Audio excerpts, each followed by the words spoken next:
Okay guys, now the intake system has been rebuilt, all done. Let's get it all back together. First of all, I'm going to, whilst I'm here, I'm going to get the quick shifter reinstalled. Just a bypass plug basically on the back of the coil.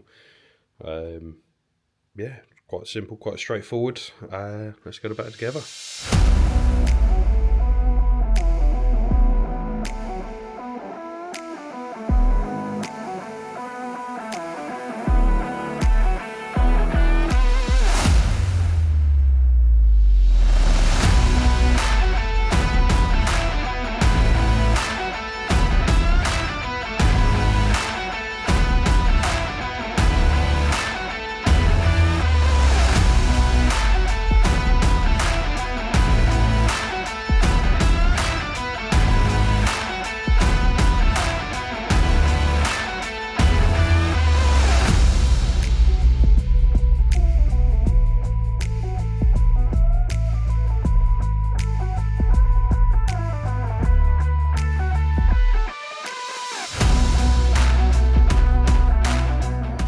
Okay, here we go. Throttle bodies, airbox, air filter, all plumbed back in. Got the throttle cables right this time. I had them back to front to begin with. I should have taken a video, but really quite frustrating because they're not the easiest to get on and off. So yeah, a little bit frustrating, but got the right throttle. So yeah, last little bit's just airbox cover, and then I can get the fuel pump done. So we've got the tank on the bench, got it upside down for obvious reasons, and here's the fuel pump, just 4 little bolts, and she will pop out. So I'll get her out quick, and then we'll get her on the bench, and yeah, we'll start stripping her down. Here we go, fuel pump's out, and straight away I noticed as it was coming out, focus, the main seal as it goes in. Like I say, when I had this all apart in the Isle of Mann, it was in a field, in the dark. Quite scary what happened to that though. But touch wood, no leaks from her. I managed to get her home, so yeah, obviously I've got all new seals and things like that, so yeah, just quite scary really.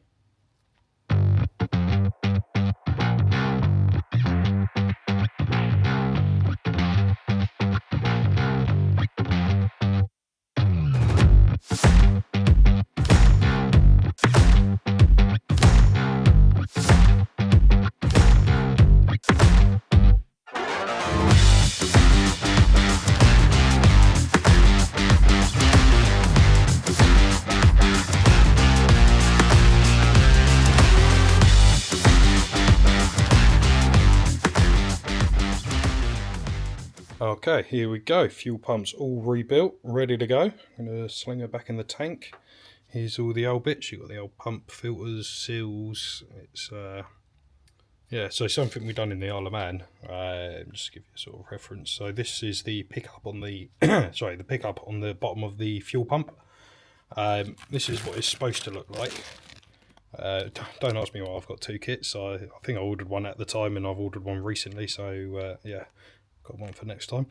But yeah, you got the pickup goes on the bottom of the pump. Obviously you got this filter now. This was one of the suspected issues when we were clutching at straws.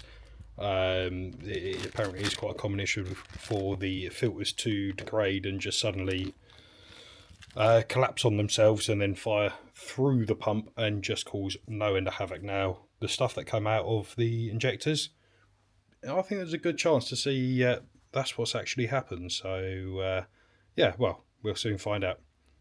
Right, let's get this pump back in. Okay guys, here we go. As you can see, the tank is now on. Battery has been changed. I'm going to go for a first start up. Ooh, it sounded juicy. Okay, here we go.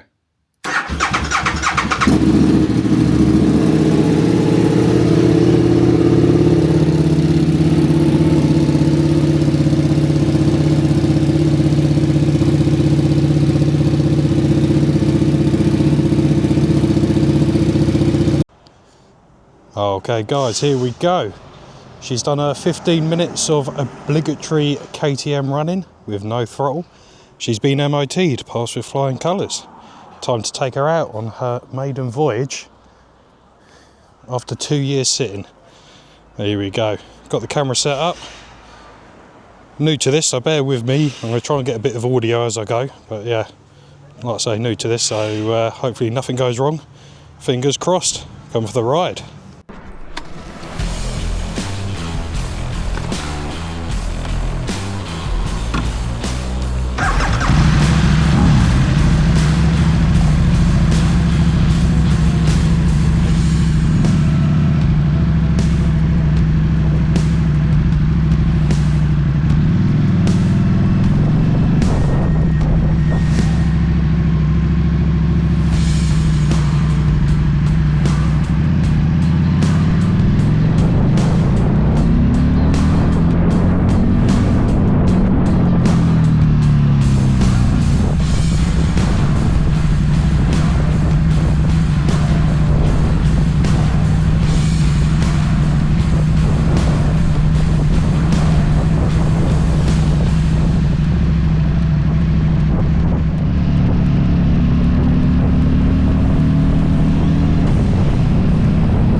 guys, what can I say? What a treat that was.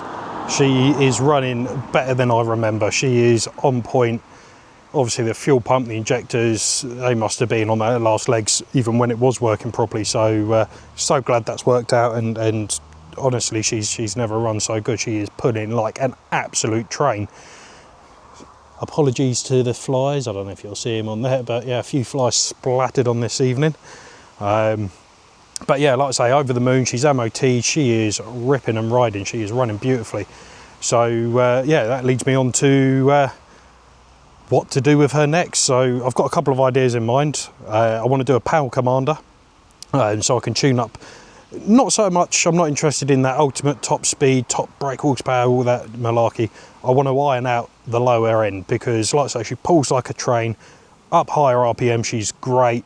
The low down, when you're around town, which let's be honest is 90% of your riding, is yeah, she's hard work, she's heavy, she's cumbersome. So yeah, it'd be good to get that ironed out and get her running right nice and right smooth. The other thing has never been amazing on this is the front brake system. Now I've got some front discs, some wavy discs, I've got them ready to go on. I'm waiting for a Mars cylinder to come. These come with standard with a Brembo, but it's like a stock Brembo. It's not again, well, also it's 18 years old or whatever now. It's not the latest and the greatest. I've got a Brembo 19, I'm going to say RCS, I can't remember, but it's the one where you can flick between the different ratios, 18 and 20, road and track and what have you. So yeah, I've got that coming. Hopefully I'll have that soon. We can get on and get that done. The front discs, now, it's weird, so I'll see if it does it now. So you see when I pull the front brake in, you see it goes to there on the first pump, and then it's a little bit further out in the second pump. Now, it's not air in the system, for sure. I've bled and bled and bled. It is definitely not air. It's not the sort of thing that it just happens, especially whilst you're riding. That's the main thing. So if I do that before I put her away, sort of just pump the brake, then when I go back to her the next morning, boom, she's exactly the same. When you're riding it, it's like the disc is slightly bent and pushing the pads back. Now, when I got this bike originally, I love a have a go hero. Look, I'm all for everyone doing their own maintenance and having a go, but all I can say is just be careful. So yeah, when I got it, it needed new tyres. Now the guy said to me when he got it originally, he got some tyres put on it. Now, reading between the lines, he'd done it himself, took the wheels off, took them down to wherever, got the tyres changed, put them back on. And when I pulled this front wheel off to go and get a new tyre, I noticed that there was only one spacer on the, as we look at it from the front on the right hand side, the left hand one, I don't know if you can see it in there, just wasn't there. Now in the initial I just thought, oh, that's a bit weird, KTM, bit quirky, never owned one previously, so didn't really think much of it.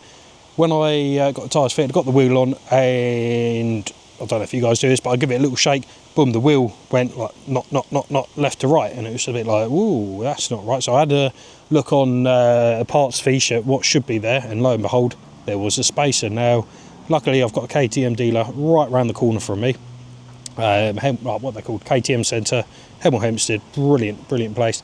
They actually had one on the shelf, so yeah, went down, stuck that on. Instantly the bike handled it lost like a vagueness in the front end, which obviously even with just that I was over the moon with. I thought maybe there was a bit of a needed a fork rebuild or something like that. Something was a little bit amiss, but yeah, put that in and boom, the front end was locked in, was solid. So like I say, it's an easy thing when you're putting it back together. If you're not experienced, just be careful, make sure, double check, triple check. It's the sort of thing when you pull the spacer out, pull the spindle out, the spacer would have still been in the wheel, no doubt. He's taken it wherever, probably ended up in his boot. A couple of weeks later he's down shopping or whatever, finds it in the boot, what the fuck's this, who knows, chucks it in the bin. Just be super careful when you're doing things like that, because yeah, like I say, I think that is the cause of where the wheel's been sort of going like that whilst he's been riding it for God knows how long. And he wasn't a fast rider, he was an older boy, yeah, long story about it, but I think over the years it bent the disc slightly, so I think it gets a bit of pad pushback. Went on a bit of a tangent there, sorry guys. But like I say, that resolved the issue, but it still gets that slight pad knockback. Now it's not enough to actually feel the bent disc through the lever, but it's enough to annoy me. So yeah, fresh set of discs to go on. Wavy disc, help with a bit of cooling, love all that. Yeah, like I say, so yeah, watch this space, a couple more episodes to come, I'm sure. Want to get a few more riding ones in, going to bike meets and things like that. So yeah guys, if you like what I do, then yeah, subscribe, drop a comment, and yeah, follow me mate, and can't wait to see you on the next one. Take it easy, cheers.